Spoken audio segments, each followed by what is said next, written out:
É bem verdade que falar de gramática no ensino primário não é um assunto muito simples, não é? E nós estamos aqui para partilhar com vocês alguns passos que podem nos ajudar a ensinar uma aula de gramática com eficiência.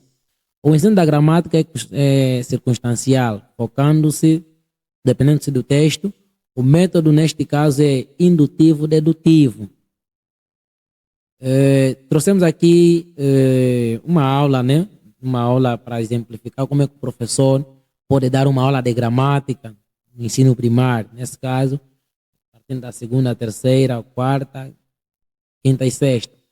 Mas trouxemos aqui uma aula e queremos partilhar com vocês.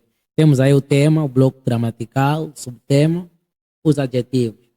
Quando os professores querem falar sobre os adjetivos, de preferência, não partem da definição e do conceito, devem sempre partir de um texto e a partir do texto vamos identificar aquilo que nós precisamos saber. Temos aí um pequeno texto. Num belo dia, na casa da Ana, tinha um pequeno problema. Tiveram de convidar o seu tio Mateus, professor da linda escola número 2 do Tunda de Amola. Este é um pequeno texto para ilustrarmos como é que podemos dar uma aula de adjetivos. Em primeiro lugar, o professor deve ajudar os alunos a identificarem no texto os adjetivos. Vão falar deles, vão chutando as palavras e você vai sublinhando. Por exemplo, a palavra belo, a palavra professor e a palavra linda. Vai sublinhando o quadro. Depois, o professor, ou no final da aula, o professor deve justificar por que a razão identificou aquelas palavras. Ele vai explicando. Identificamos essas palavras porque estamos a falar dos adjetivos. Depois disso é que o professor deve dar uma definição muito curta sobre os adjetivos, que são palavras que servem para qualificar o substantivo. Quais são os substantivos que nós sublinhamos no texto? São belo, professor e linda.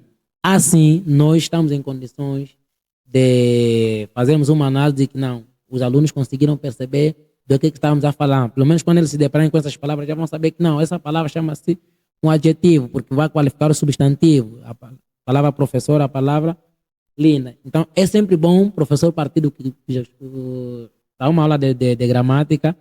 É sempre bom que o professor parta sempre de um texto, não é? A partir do texto ele vai identificando com os meninos aquelas palavras que vamos sublinhando e explicar por que essas palavras estão ali, como se chamam, como é que se enquadram. Aí sim, e não partimos sempre do que nós temos encontrado certos professores que partem da definição, do conceito e depois chegam até os exemplos. Não, vamos começar das coisas mais simples até chegarmos à definição. Pelo menos ali o aluno já vai ter uma ideia que quando estamos a falar dos adjetivos, estamos a falar disso, daquilo.